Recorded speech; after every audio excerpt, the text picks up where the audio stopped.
Bom dia, sou Anderson Moraes, estou aqui em mais um Domingo na Fórum e estamos aqui para conversar sobre, não é sobre religião, não estamos aqui para falar sobre religiosidade das pessoas, mas sim aproveitar esse momento de Páscoa para que a gente possa entender que é um momento que o Brasil vive, que a Eucaristia, que a fraternidade, o amor, ele tem que ser o princípio do que a gente espera para esse país que foi, sim, destruído, né, nesses últimos 4 anos com muito mais força, mas em especial porque há governos que são bons, outros que são mais ou menos, mas o que mais chocou foi o excesso de clima e de construção do ódio, e isso sempre foi uma premissa contrária do que o Brasil tentava, de alguma forma,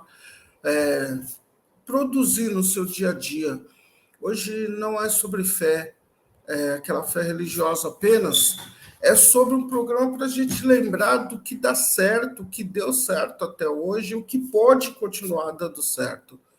Então, lembrar de projetos sociais, pessoas que contribuem para que esse país possa crescer, mas crescer de uma forma humanizada, como projetos como o do Guilherme Prado, que é o Livros, que leva comida é, saudável para as casas das pessoas no litoral de São Paulo. Você tem projetos no Complexo da Maré para tornar aquele complexo de favelas um local onde também tem esperançar. Grandes projetos como o nascimento do MNU, que veio para trazer um norte para a comunidade negra. Você tem hoje um ministério com Silvio Almeida, Sônia Guajajara, Aniele Franco, que é uma prova que a gente tem que valorizar esses que sempre deram o seu corpo, a sua mente para a construção desse país. Então, hoje a gente vai falar sobre isso, sobre o esperançar, sobre criar pontes onde há pessoas que criam muros. Não acredito, não acreditarei que com ódio a gente construa alguma coisa. Então, é a partir do amor que a gente convida aqui hoje a Cláudia Canto, escritora, palestrante e também uma mulher que tem uma história linda. Bom dia, Cláudia. Bom dia, Anderson. Muito obrigada pelo convite. Agradeço o espaço da Fórum e a audiência. Gratidão, adorei. É esperançar o verbo. Cláudia tem uma história bonita. Eu quero que você conte um resumo daqui a pouco da sua história, para que as pessoas conheçam essa história que tem uma linha de esperançar. Isso que é o mais importante. Quero convidar aqui também para conversar com a gente o Robertson César Correia de Mendonça, um gaúcho de Alegrete, 72 anos.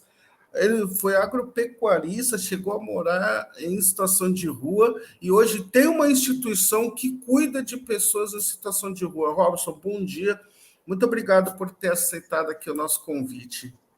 Bom dia a todos e todas e todos, né? Estamos aí, né, para contribuir da melhor maneira possível.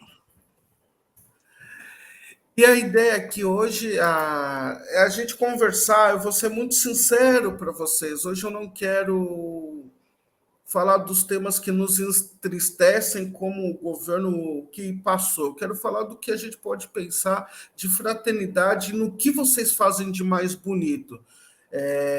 E isso eu quero que isso reverbere como um alerta para que a gente também pense em positividade, né? A gente vê que vende muito, Cláudia, e eu falo isso de experiência desse lugar aqui de comunicação, notícias ruins, tristes, drásticas, o xingamento, a briga, a fofoca, isso vende muito, ainda mais nas plataformas digitais. Mas hoje, em especial, eu quero fazer um contraponto. Eu quero que a gente possa tratar aqui das histórias, como a biografia de vocês, que fazem com que as pessoas entendam que tem como dar uma volta, né? tem como a gente mudar, às vezes, aquele nó que, às vezes, a vida nos proporciona. E eu queria, Cláudia, iniciar pela sua história, que eu acho que é uma história incrível, e queria que você aí pudesse dar uma resumida e falasse como nasce essa Cláudia Canto, essa história de Europa, de Portugal, é tudo muito, parece quase uma série do Netflix. Fica à Muito vontade, difícil. Cláudia. Você sucinta, tá? Obrigada pela oportunidade novamente de contar essa história, que não é a minha história, mas eu estou representando, eu acho que uma grande parte das mulheres que tentam uma aventura e uma desventura na Europa, e também representando aqui a minha comunidade. Eu moro no maior complexo habitacional da América Latina, a cidade de Tiradentes, com muito orgulho. Comecei a minha história fugindo exatamente dessas estatísticas.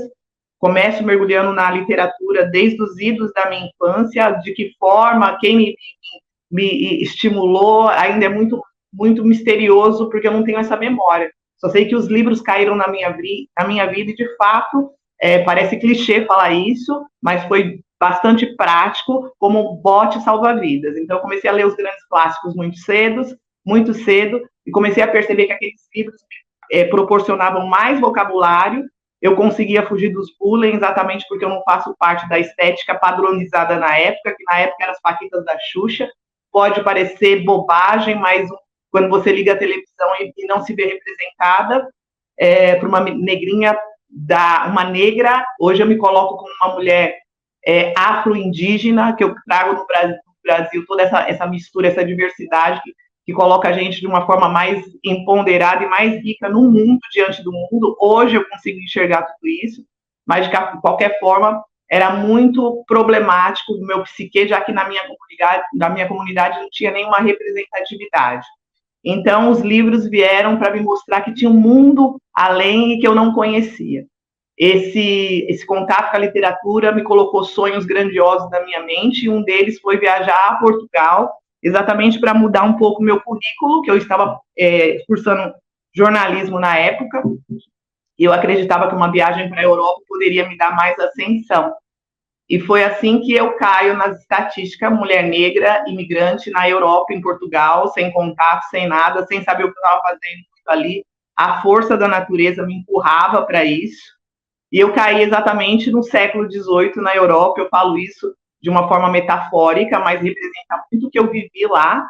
Eu fui cuidar de dois senhores oriundos da África do Sul, oriundos brancos, oriundos da África do Sul, senhores brancos, e olhavam para minha cara e falava: Cláudia, com você eu posso sair às ruas porque você não é negra.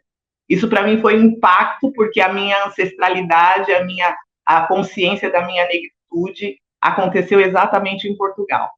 E aí eu entendi o processo de valorização da minha ancestralidade naquela casa. E a partir de então eu começo a escrever meu primeiro livro, que chama Morte às Vassouras, que mais tarde me levou para a Universidade de Oxford. Eu fiz um salto muito grande aí, mas assim, hoje, em plena Páscoa, eu entendo que se eu pudesse apagar essa história da minha vida, que me empoderou de certa forma, mas que foi muito difícil. Eu demorei quase metade da minha existência para mostrar meu trabalho na sociedade. Foi muito, muito complicado, porque eu começo exatamente falando sobre as empregadas domésticas, que é o resquício da escravidão no mundo, e para eu ser reconhecida como tal, foi muito, muito difícil.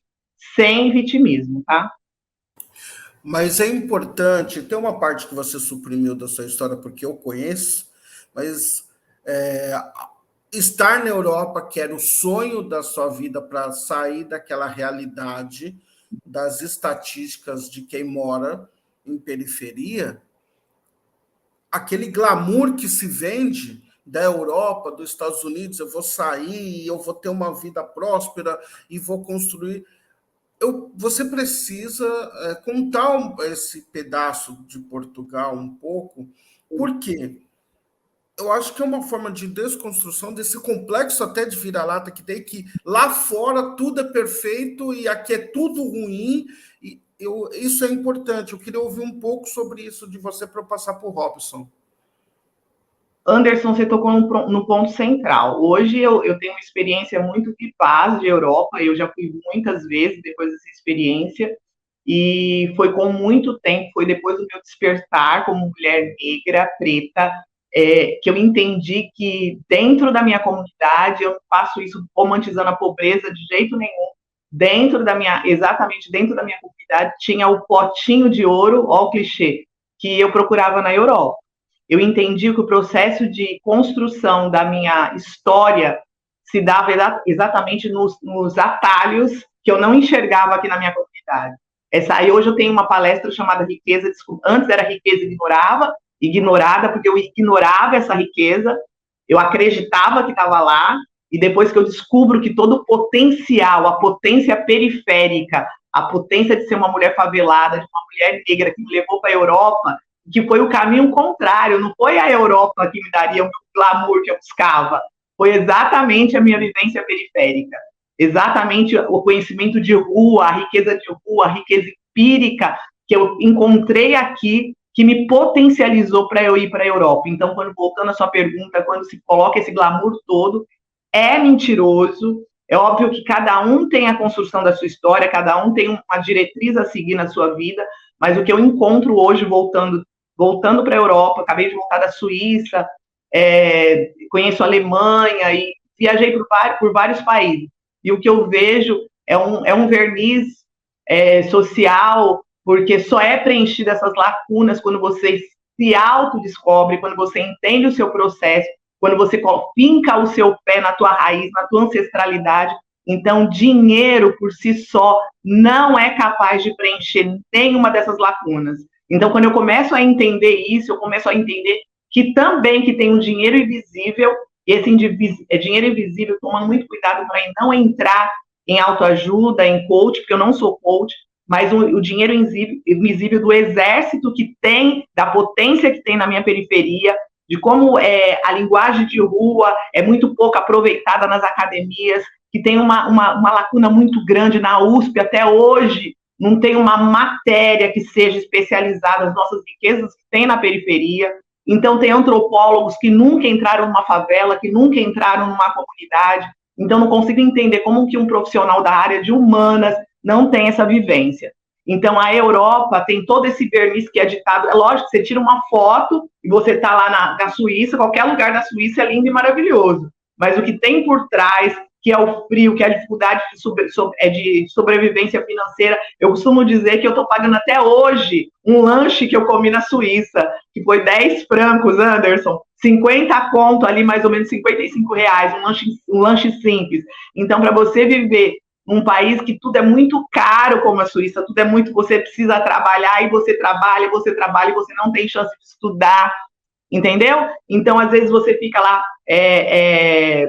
numa atitude subserviente, dependendo de um casamento, para você, como mulher, poder ter algum respiro mais intelectual, para você poder estudar. Então, é muito difícil. Então, hoje eu vejo as possibilidades, ainda mais com esse novo governo, com esse esperançar que a gente está tendo agora. Então, eu vejo as possibilidades de estudo aqui no Brasil muito grandioso para tirar a gente dessa prisão mental que eu vivia, que era uma prisão totalmente intelectual e cheia de paradigmas que me prendia. Hoje, eu sou uma mulher milionária na Rocinha, na Suíça, na cidade de Tiradentes, em qualquer lugar, porque eu despertei para essa riqueza que eu ignorava.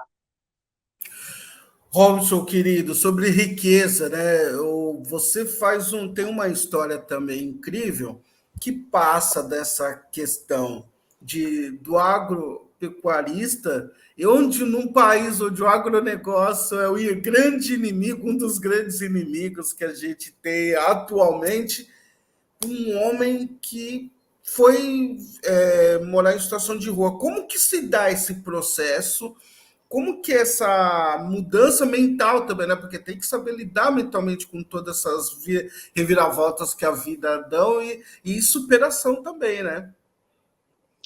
Bom, a história começa com a minha chegada aqui em São Paulo, né?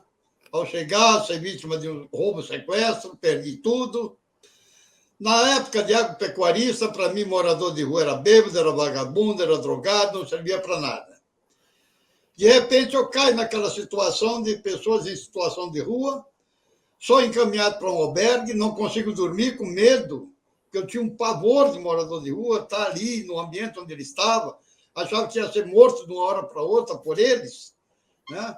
Foi bem complexo essa minha mudança repentina, assim, de status de vida, de tudo. Mas, ao longo do tempo, não foi muito longe, uma semana depois, para quem era acostumado a gastar muito dinheiro, ter que mendigar, por exemplo, cheguei num carrinho de um vendedor de frutas lá em Santa Amaro, fui pedir uma laranja, uma manga, alguma coisa que ele tivesse estragado para me alimentar, e foi recebido de uma maneira brusca. Eu, um homem velho, defeituoso de perna, estou aqui trabalhando, você é um cara novo, vem pedir, não sei o quê. Aquilo, para mim, foi terrível, eu não sabia, eu queria bancar um avestruz, se tivesse um buraco, enfiasse minha cabeça, ninguém enxergar. Então, foi muito triste ver aquilo. Foi quando começou a cair a ficha da questão do preconceito contra a população. Um ano depois, perdi a mulher e o casal de filhos num acidente de carro. Aí passei a usar todo tipo de droga, porque fui proibido de entrar na Câmara Municipal por ser morador de rua. Em 2005, eu criei o primeiro seminário da população em situação de rua lá na Câmara Municipal. Nessa época, hoje, secretário de Direitos Humanos, Soninha Francina era do PT, o Paulo Teixeira era vereador, os gabinetes dos dois eram um lado do outro, e entrei com a população de rua ali, comecei a entrar e não deixei mais que a população de rua fosse proibida de entrar ali. E, aproveitando o gancho que ela falou sobre a literatura, eu tive uma grande dificuldade de ter acesso à leitura. Minha escolaridade era pouca, porque, como agropecuarista, capitalista, tudo que eu queria, o dinheiro comprava. Precisava de alguém ler, leia para mim, faz só. Então, não me preocupava com isso. Nessa situação, já inverteu a coisa, eu precisaria de estudo. Escrevi um ofício para a Secretaria de Assistência e Desenvolvimento Social, onde eu recebi um bilhete. Primeiro eu tinha que aprender a escrever, depois mandar o ofício. Eu sempre fui um camarada que no Rio Grande do Sul diz assim: quando meter o facão no toco, meta até o cabo, não deixe nada de fora para não atrapalhar depois, você não vai se machucar. Aí disse para a companheira: primeiro troca a ferradura, aprenda a dar o coice, ensine como fazer, de vez de escrever um bilhete assim. Aí eu queria chegar na biblioteca para ler, tinha dificuldade, porque ninguém queria estar perto do morador de rua, estar sentado perto do morador de rua. Queria retirar um livro, não podia, porque não tinha comprovante de residência, não tinha nada para retirar um livro. Criei o projeto Bicicloteca em 2010, que era levar literatura para a população de rua. Mas o que é que fez toda essa mudança na minha vida? Foi o livro de George Orwell, Revolução dos Bichos. Que eu pensei, se os bichos irracionais são capazes de mudar a história, por que nós, que consideramos animais racionais, não podemos mudar? E ali eu comecei, criamos, então, o Movimento Estadual da População em Situação de Rua. E começamos aquela briga para consolidar esse movimento. Como repentista, iniciei através de cultura, criando pela primeira vez o programa Cultura e Cidadania, apresentado na Praça Sé, onde depois o Chico Macena, que era vereador, conseguiu que entrasse para o calendário da cidade. Porque tivemos várias dificuldades, prefeitos tentando impedir a realização do evento, houve vários obstáculos. Né? Por isso que num programa que eu tive de televisão, eu falei que o maior inimigo da população em situação de rua é o poder público constituído. Porque na Constituição Federal fala que todos têm direito à moradia. Aí a gente olha, analisa os planos de habitação a nível municipal, estadual e federal, a não ser alguns que agora o governo federal, que já criou antigamente, está voltando, fala em casa primeiro, moradia primeiro para quem precisa. Tudo é para quem ganha acima de um salário mínimo. Então, a população em situação de rua fica inviabilizada de ter a sua moradia. A população em situação de rua é proibida de entrar nos órgãos públicos. Nós, cidadãos, se queremos ter um acesso à prefeitura, queremos ter um acesso à Câmara Municipal, à Assembleia Legislativa, é muito fácil para nós. Chega lá com o RG, apresenta o RG, faz a cadastro ali, pode ter acesso. A população de rua, quando pensa, não, aqui não, é lá na SMAT, Secretaria de Assistência Social. Tudo falou em população de rua é assistência social. A população não entende que a população em situação de rua tem que ser trabalhada intersecretarialmente. Que não é só assistência social, é trabalho, é educação, é cultura.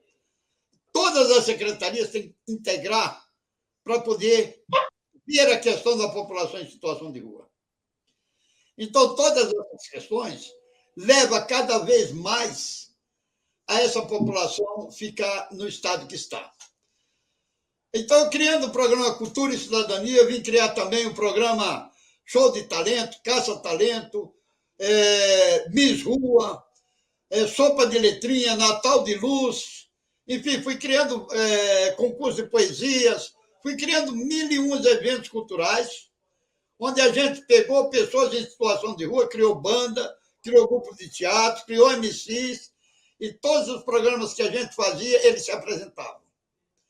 Conseguimos algumas emendas na prefeitura, não, na Câmara, que era encaminhada à Secretaria de Cultura, onde se dava uma ajuda de custo, e conseguimos tirar vários dessa situação, fazendo com que eles tivessem uma moradia. Veio a pandemia e a gente precisou reestruturar, reavaliar o movimento, reavaliar toda a questão, principalmente porque nós estávamos com um governo nazista, um péssimo governo, só pensava em massacrar a população. Então, precisamos, aí fomos procurados por algumas pessoas em situação de rua, que vieram reclamar que estavam 2 dias sem se alimentar, porque estava tudo fechado, tinha sido decretado lockdown, não tinham de comer. Primeiro dia começamos a alimentar 20 pessoas, segundo dia 50, terceiro dia 200. Chegamos a alimentar 3.000 pessoas, sem ajuda do governo. Mas eu comecei a fazer parte do Comitê Intersecretarial de Política Pública na População de Rua, dentro da Secretaria de Direitos Humanos Municipal. E comecei aí uma luta para que a prefeitura também ajudasse. Aí a prefeitura lançou, então, um edital, onde criou a rede Cozinha Cidadã. E ali passou a ceder 10.000 alimentações, não só para a cidade, mas para a periferia também. Dali um pouco foi meio flexibilizada a questão do Covid, e resolveram, quando eu vim saber do que estava acontecendo, eles já tinham cortado 6.000 alimentações.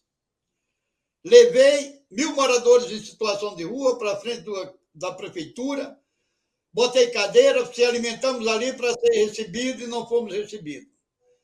Voltei de novo com o mesmo protesto, de novo não fomos recebidos. Foi quando me acorrentei em frente à Câmara Municipal, exigindo uma reunião com o presidente da Câmara, porque ele era e é o vice-prefeito, e assim fomos recebidos e conseguimos uma reunião com o prefeito, onde a gente pediu suporte para criar a primeira cozinha-escola da população em situação de rua. E ali nós capacitamos algumas pessoas em situação de rua, onde eles cozinhavam para a própria população de rua. Hoje nós estamos com 4 cozinhas-escola, fazendo alimentação para a população de rua. Fomos procurados pela prefeitura, onde se criou uma lei agora das cozinhas-escola pela questão alimentar. E será aberto agora o edital para que todas as cozinhas-escola voltem a fazer comida para a população de rua. Mas não basta mostrar só isso. Por quê?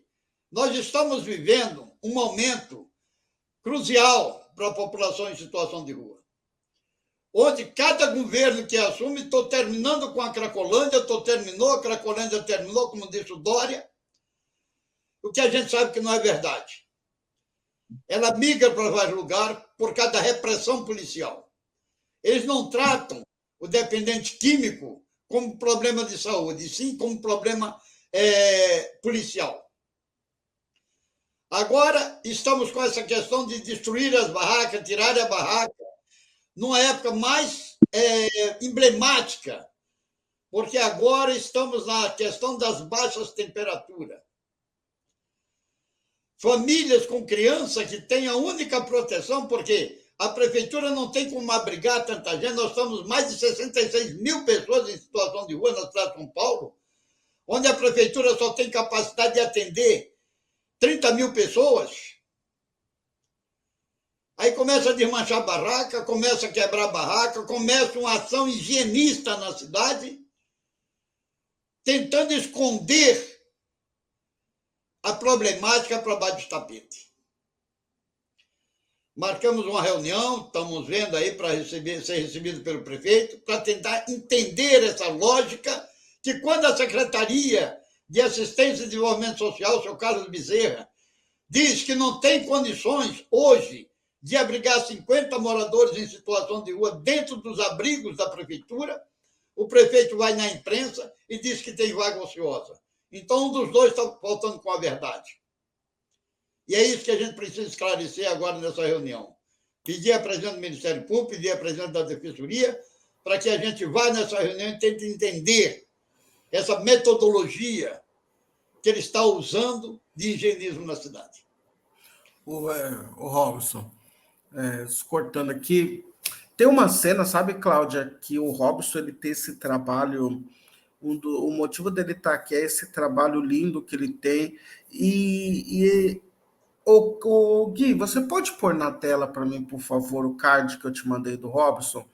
Então, isso aí está um pouco do que ele faz, ele sempre manda o que ele está fazendo, e é uma coisa, foi assim que eu conheci, e tá vendo esse local aqui, perto, na Rua da Educafro, né? Ali é a Rua da Educafro, que é ao lado do Largo São Francisco. Aqui é do lado, é a parede do Largo São Francisco, é na mesma calçada.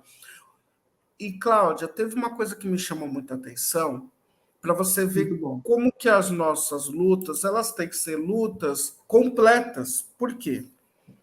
Aqui ficam filas de pessoas indo comer, né? E aí, lembra no dia que teve a leitura da Carta da Democracia? Ela foi no Largo São Francisco, que é a parede anexa, praticamente é o quarteirão, é o mesmo quarteirão. E aí foi o choque que vem do nosso olhar, agora eu estou falando para você, aquele nosso olhar preto periférico. Por quê? Enquanto dentro do Largo São Francisco, legal, importante o ato da leitura da Carta da Democracia, estavam advogados, juízes, políticos, tudo aquilo que nós vimos, importante naquele momento, mas era um grupo que era totalmente distanciado desse povo que estava ali. Eu fiquei muito impactado com a ideia de não ter tido uma conexão naquele momento, de levar esse povo para ouvir a Carta da Democracia, ou poderiam fazer, sabe o quê, para ajudar o Robson? Não, o Robson não precisa falar sobre isso, nós podemos falar sobre isso, até porque ele precisa muito do poder público e das pessoas que ajudam com colaboração, que poderia ter tido doações para essas pessoas. Sabe vincular o ato? O ato para quem é que nós queremos um Brasil melhor? Para essas pessoas que estão em situação de rua também, além de nós. Então, muitas vezes, né, Cláudia, eu e você fala com jovens também, e falta essa conexão, né? Porque a gente vê falar do pobre, do preto, do indígena, mas muitas vezes é o que você disse, o Robson falou aqui também, falta esse contato real, né? De olhar no olho, estar perto, sentir o cheiro, ouvir a história que essa pessoa tem para contar, né? É muito legal falar de cidade de Tiradentes, contanto que eu fique longe dela, né?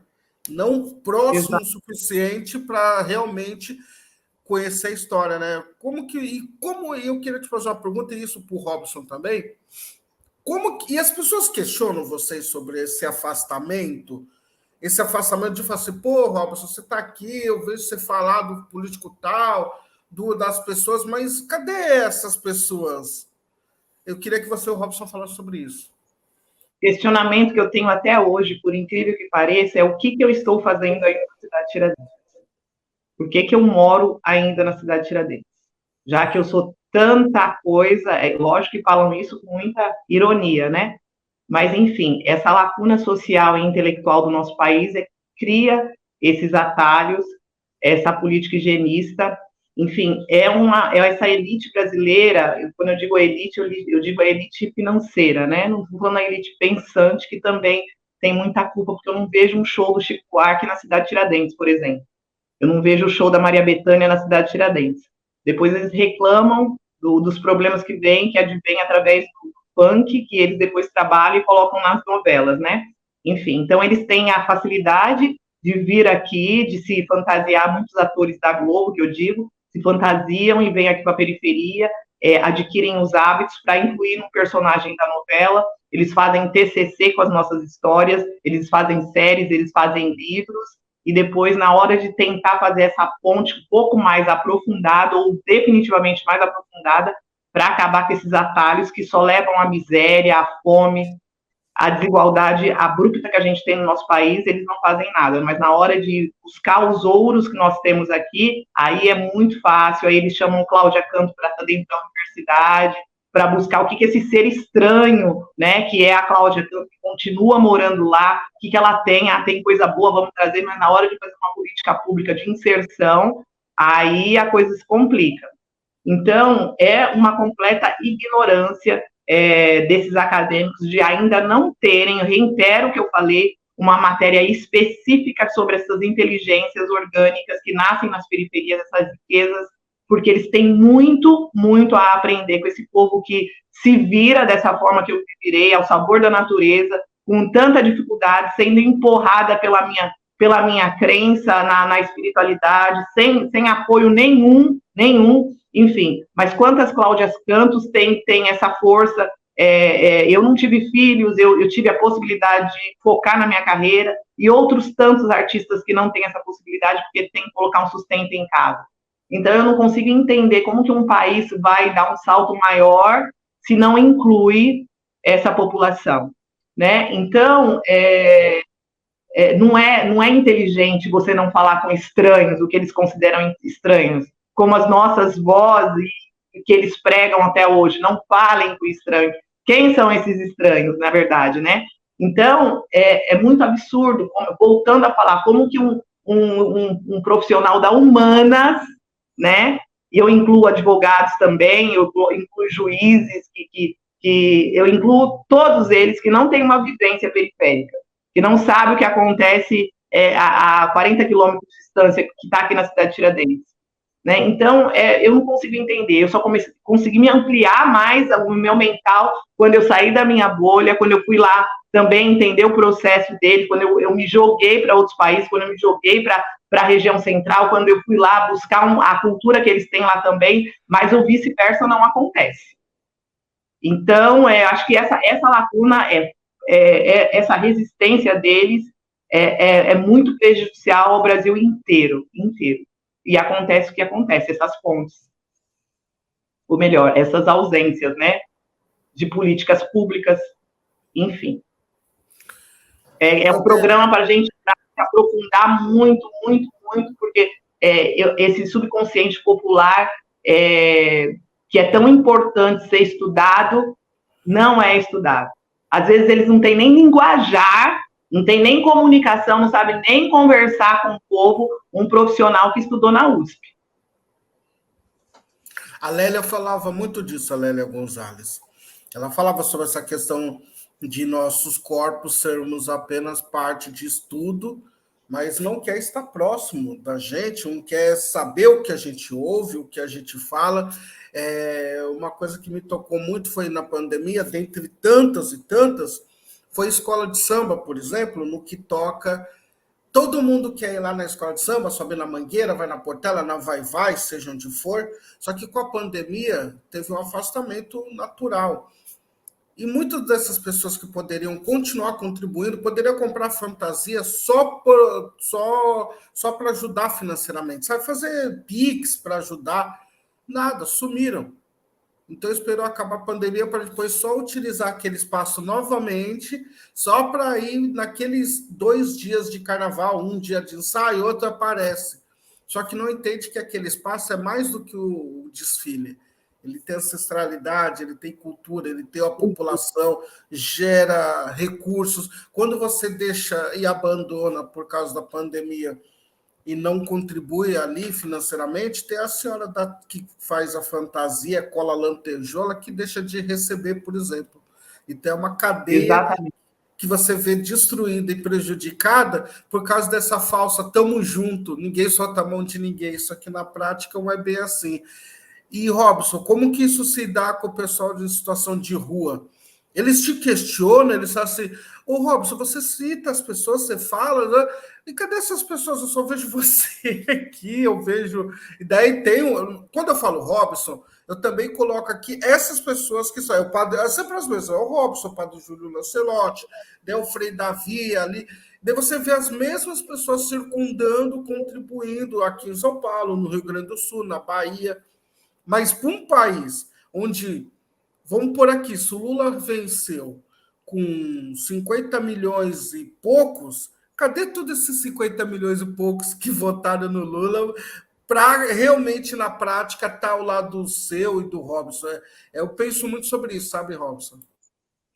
Bom, para entender melhor, eu sempre falo o seguinte, o profeta do Covid-19, né, aquele que profetizou no dia que a Terra parou, no dia que a Terra parou, Raul Seixas. Né? Então, na pandemia, né, nós tivemos aqueles 3 momentos de doações para a comunidade como um todo. Porque foi aquele momento em que padarias, mercados, peixarias, tinha quantidade de coisas pronta para ser vendida e não tinha quem comprasse. Então, eles tinham que desfazer daquilo de uma maneira ou de outra para não perder todo aquele produto. Então, foi uma época que a gente recebeu toneladas e toneladas de doação, não só na cidade, como na periferia, em todos os cantos. Depois veio aquele momento de flexibilidade, o Covid está parando, está deixando, pode deixar de usar mais, não sei o quê. Aí todo mundo pensou que já ia abrir o mercado, todo mundo ia trabalhar, todo mundo ia voltar ao normal, né? Que não foi bem assim, começaram a sentar. Aqueles menos afortunados começaram a doar, mas não em grande quantidade, porque sabia que estava na recessão. E depois voltou aquela questão, olha, estou tanto tempo desempregado, agora só vou poder doar realmente aquilo que está sobrando, aquilo que realmente eu não vou precisar. E é nessas horas que a gente vê, em muitos, a falta de Deus, a falta da hospitalidade, a falta da humanidade. Você vê o seguinte, quando o prefeito fez essa cortar a alimentação da população de rua, foi feito um liminar. Um juiz derrubou a liminar. Simplesmente derrubou. Quer dizer, ele não precisa comer. Eu estou comendo, que se lasque o resto. Agora veja a questão da barraca. Um outro liminar para que ele não tirasse as barracas daqueles que não têm nada. O juiz vai e derruba a liminar. Ele tem a casa dele, está no conforto dele.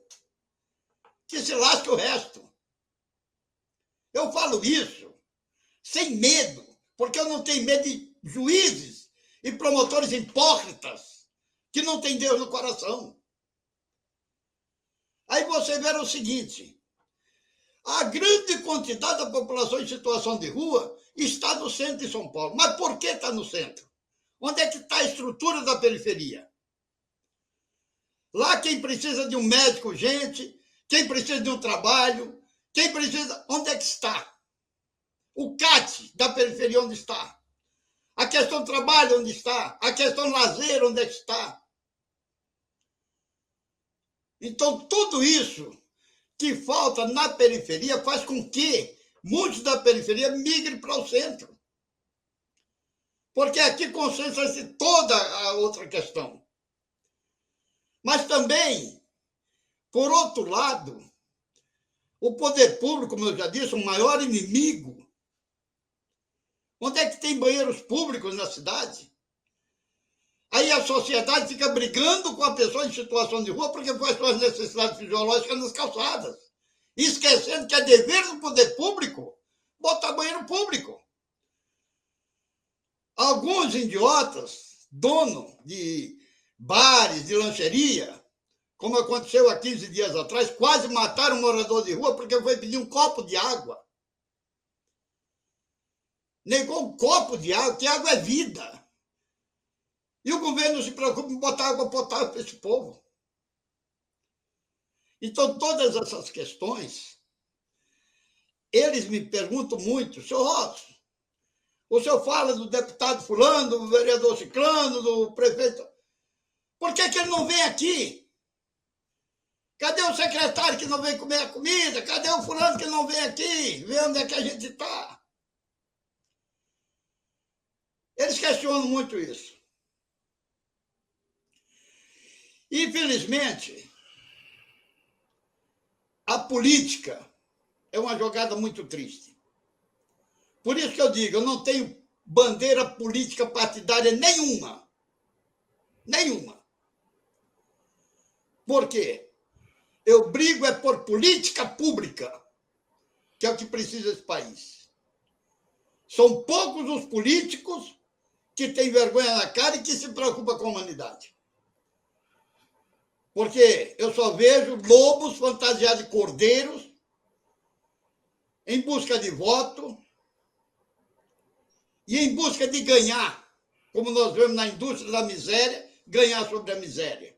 Seja a miséria periférica, seja a miséria que está instalada na questão da população de rua. Muita gente diz bem assim, senhor Rosa, eu digo, gente, pelo amor de Deus, tem muitos imbecis, delegados, inspetores e outros. Nós estamos terminando com o tráfico na periferia. Na periferia, não, na bairro da Luz, na Cracolândia.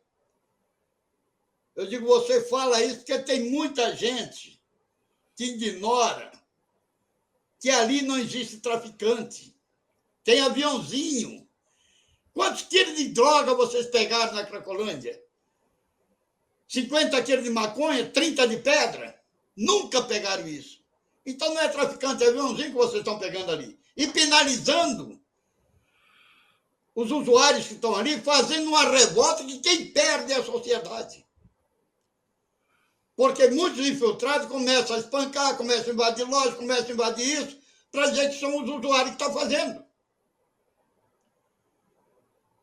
Então nós precisamos estar muito alerta nisso aí. Para encerrar, eu queria dizer o seguinte... Não, encerrar não, é porque... Não, encerrar é minha fala agora. A coisa é complexa mesmo. Lembro... Pode falar, termina, por favor. Eu quero dizer o seguinte, o que nós precisamos nesse país é de muitos Lulas, é de muitos Suplicy, é de muitas pessoas de coração iluminado, de mente iluminada, que não pensa em si, mas pensa na comunidade como um todo. Isso é que nós precisamos. Porque esse país só vai para frente quando não confundirem democracia com libertacia, com policiacia, onde só pensa em armar, matar, destruir, criar ódio no ser humano, né? E debochar de quem morre. O país precisa disso. Só assim nós poderemos virar essa página onde a periferia, porque todo mundo sabe que a maioria da população em situação de rua é negro. A maioria da população em situação de rua é negra. São periféricos. São dos interiores dos estados. Então, o que precisa muito é esse amor da Páscoa. Não aquele amor de dar um ovo de chocolate para as crianças. Estou fazendo amor, estou fazendo... População de rua não precisa de caridade. População de rua precisa de dignidade. E dignidade está em ouvir, ver e agir para mudar a vida do ser humano. Porque só o amor constrói. Caridade, deixa para a igreja. Né? Assistencialismo, deixa para o poder público. Vamos fazer para o nosso próximo o que a gente quer que seja feito para nós. Que só assim nós vamos dar uma história, não só da população da periferia, mas também da população em geral. Porque Deus dá alguma coisa, mas para Ele dar, a gente tem que fazer a nossa parte. Eu sempre conto aquela historinha que é bem conhecida. O cara ficava, Deus, tomara eu ganhar na loteria, me ajuda a ganhar na loteria, deixa eu ganhar, ele, filha da puta, joga. Se tu quer ganhar, joga. Porque tem muito que é assim. Quer, mas fazer absolutamente nada. É isso. O Gui, você pode pôr para mim a matéria, porque o Robson falou algumas vezes. O que ele está falando é isso aqui, ó, em São Paulo, o Ricardo Nunes, ele quer tirar as barracas. Isso aqui é aquela situação que me lembra muito, foi o Kassab também, né? Que quis cimentar debaixo do viaduto para morador em situação de rua não morar. Ou quando o Papa vem, daí faz... Eu lembro que a São Bento, Robson e Cláudia, na capital de São Paulo, porque como é nacional, é bom a gente pôr da geografia para o pessoal aqui. Quando o Papa veio em São Paulo, eu lembro que a São Bento ali estava tão limpa que dava para você comer no chão. São essas coisas, né, que a gente está falando aqui. Então ele falou que quer tirar as barracas, aí depois, né, depois que os direitos humanos, as pessoas começam a cobrar e falam, não, mas vai ser de forma humanizada, tipo, eu vou tirar sua casa, mas vai ser com carinho, né? Enfim. E aí sempre. Daí teve o Dória que quis dar farinata para criança. Então a gente está tratando com pessoas que, por exemplo, o Tarcísio, o governador de São Paulo, a primeira coisa que ele fez, além de querer falar de aumento do próprio salário, foi tirar a Secretaria de Pessoas com Deficiência. Não conseguiu. Daí você pensa, pô, o que? A troco do quê, né? E são pastas que quem conhece um pouquinho assim, ó, de política, sabe que às vezes o orçamento não é lá, é um orçamento pequeno. É só pelo prazer de não ver pessoas tendo assistência e muito pelo contrário, tira o que já tem. Eu queria falar aqui sobre jovens. Para mim, o esperançar, Cláudia, vou ser muito sincero para você e para o Robson. Eu acho que a gente tem que fazer realmente esse papel de pensar em amor, em fraternidade. Me incomoda muito discursos de ódio que são propagados, mesmo pela esquerda, que acha que a narrativa tem que ser essa briga dicotomia entre esquerda e direita. Para mim, só quem perde é o nosso povo. Quanto mais ódio crescente, você vê que todos os problemas mata criança, assassina preto, preta. Então, quanto mais... O intuito de fazer esse programa era para a gente também criar esse nosso esperançar, mesmo aqui de forma no micro, dentro do macro do universo. E você tem trabalhos maravilhosos de conversar com jovens, que eu acredito que é aí que é o caminho, né?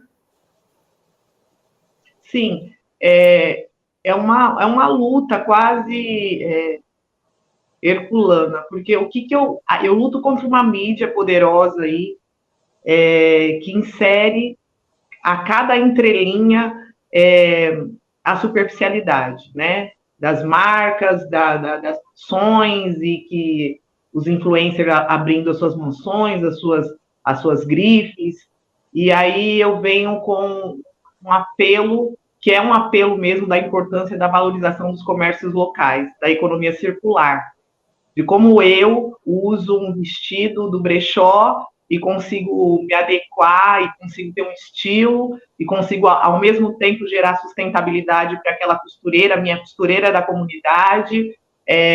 A roupa que eu me apresento, eu compro nos bazares inúmeros que tem nas periferias. e a cozinheira que faz os pratos, por exemplo, que me ensinou a fazer os pratos que eu me virei na Europa, foi da comunidade, então eu consegui enxergar um exército, uma riqueza mesmo, aqui na periferia.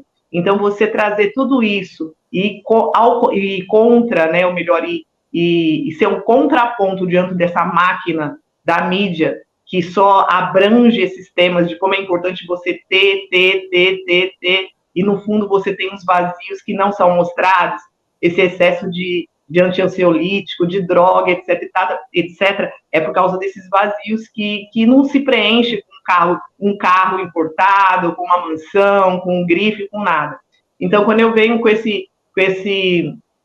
essa narrativa dentro da Fundação Casa, onde eu estive a semana passada, e que você mostra essa riqueza, que você pontua como você tem riquezas aqui que ela pode te sustentar intelectualmente, que ela pode te possibilitar abrir caminhos, e que você se torna um cidadão diferenciado, quando você começa a ler, se torna mais crítico. Então, eu estou lutando contra uma massa mesmo. E aí, só que eu consigo perceber que eu desperto um outro olhar a partir do momento que eu tenho a linguagem deles, eu tenho a comunicação deles. Então, eu insiro as gírias que eles conhecem nas minhas palestras. Então, eu consigo chegar muito e alcançar esse subconsciente popular. E aí eu percebo mudanças, como, por exemplo, a minha mãe de 84 anos, a semana passada, olhar para a minha cara e falar, Cláudia, uma analfabeta, né, que não teve muito acesso de conhecer outras coisas, a não ser a bolha aqui da periferia. E aí ela olha para mim e falou, filha, eu descobri que eu sou rica.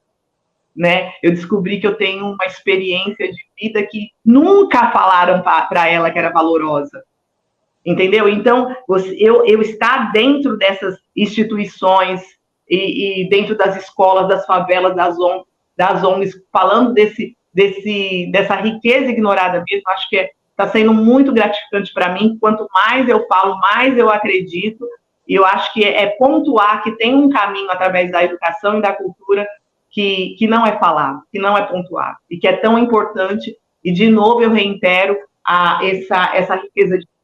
essa riqueza orgânica, essa coisa pulsante que tem nas periferias, que tem nas favelas, e que a gente mora aqui e não enxerga, e eles lá de fora enxergam e ganham dinheiro com as nossas histórias. É isso que me incomoda tanto. Ai, Cláudia, você vive de ilusão, você vive de paralelo, e etc. e tal.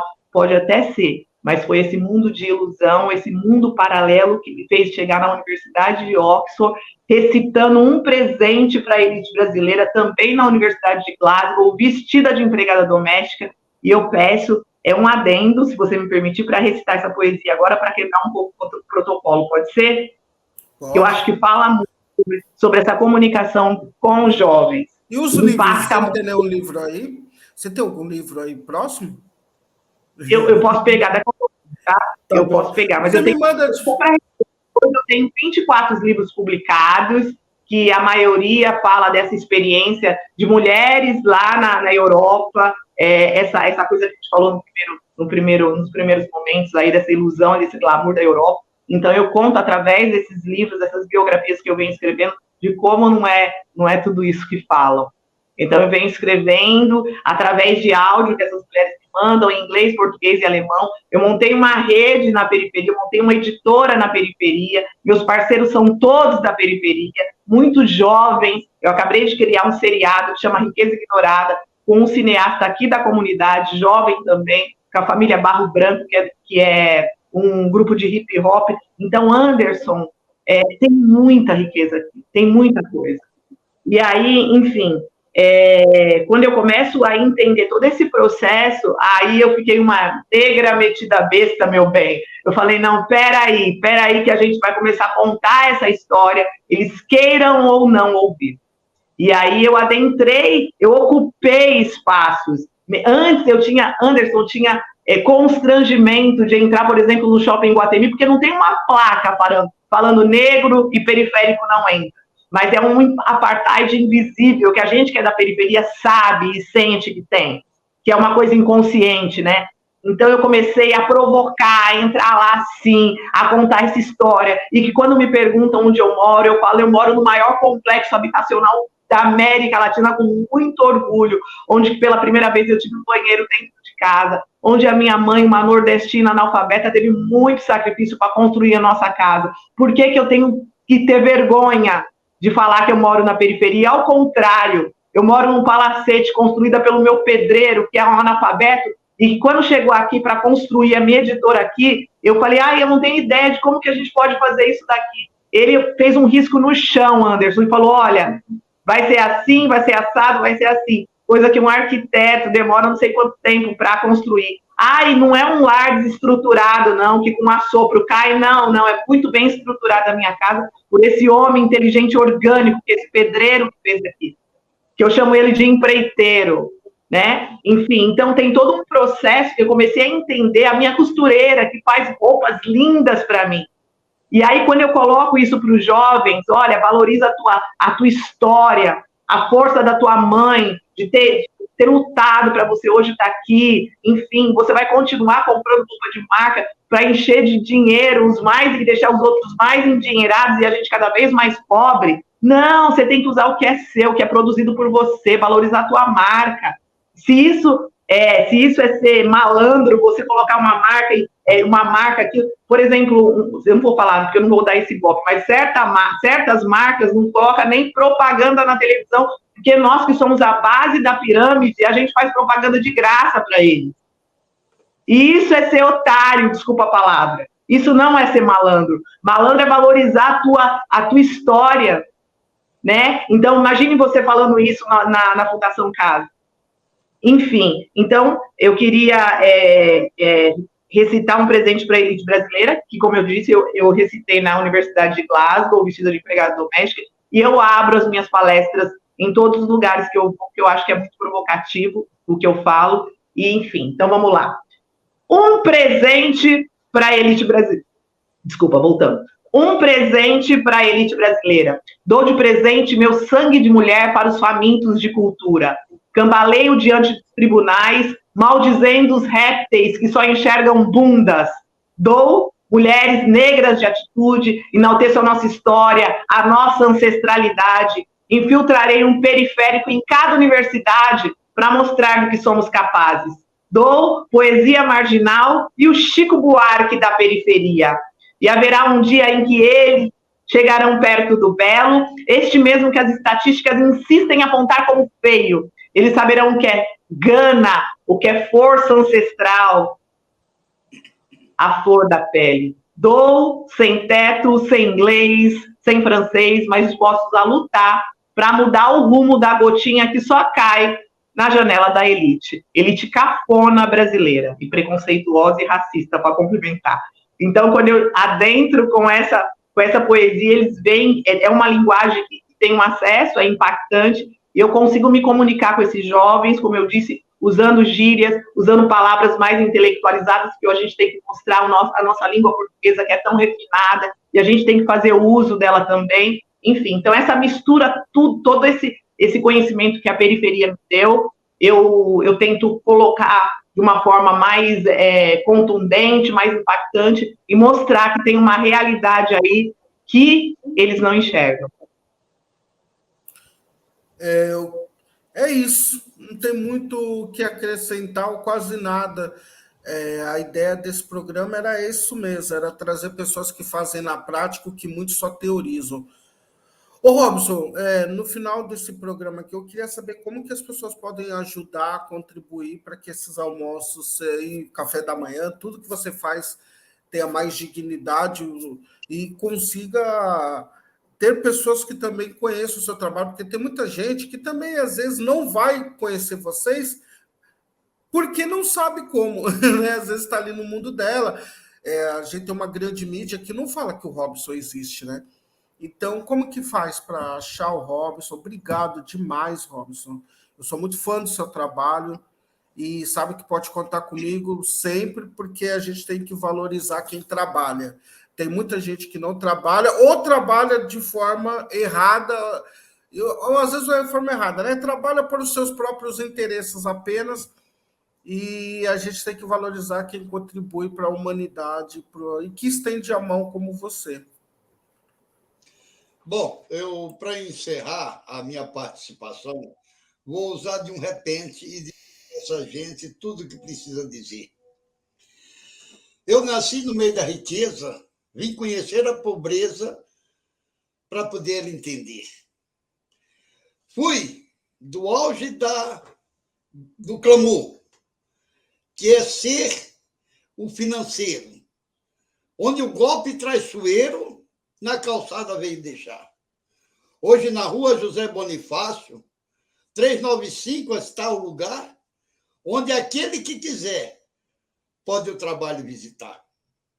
Se você quer ir lá, ou talvez outro lugar, nós também estamos na Solon 819, com a população ali lá. Do café ao almoço, do almoço ao jantar. Não se esqueça que Jesus Cristo foi o primeiro a iluminar, o primeiro morador de rua que na Terra veio pisar. Diz que ele é branco. Isso eu estou a duvidar. Porque se Deus é verbo, não tem cor, não tem sexo, e ele não teve lugar. Por isso, meu amigo, venha com nós fraternizar. Traga o seu sorriso, traga o seu ouvido para a população de rua escutar. Não importa de que maneira você pode nos ajudar. Se é no trabalho voluntário, numa alimentação que venha dar, ou até mesmo financeiro para a gente ter alimento comprar. Nós temos um Pix, que é meio complicado, eu aqui vim falar, porque é o CNPJ do movimento que está. Né? É 12011 466/meu contrário 93, conta Movimento Popular Banco do Brasil. Mas também tem outro Pix, que é o meu CPF, que você pode usar. 471-771-893. Espera aí, agora me fugiu a memória aqui, até do meu documento. Né? 401-471-779-87.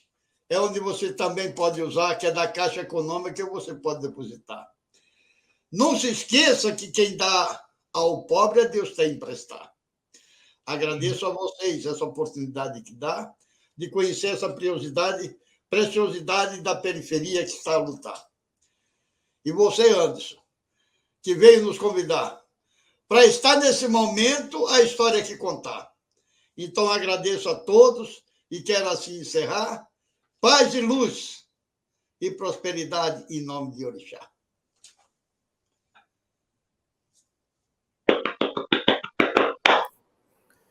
Obrigado, Claudinha, também. É sempre gratificante te acompanhar e é isso. É o que faz valer a pena, é saber que tem gente que está fazendo na prática. Obrigado por tudo.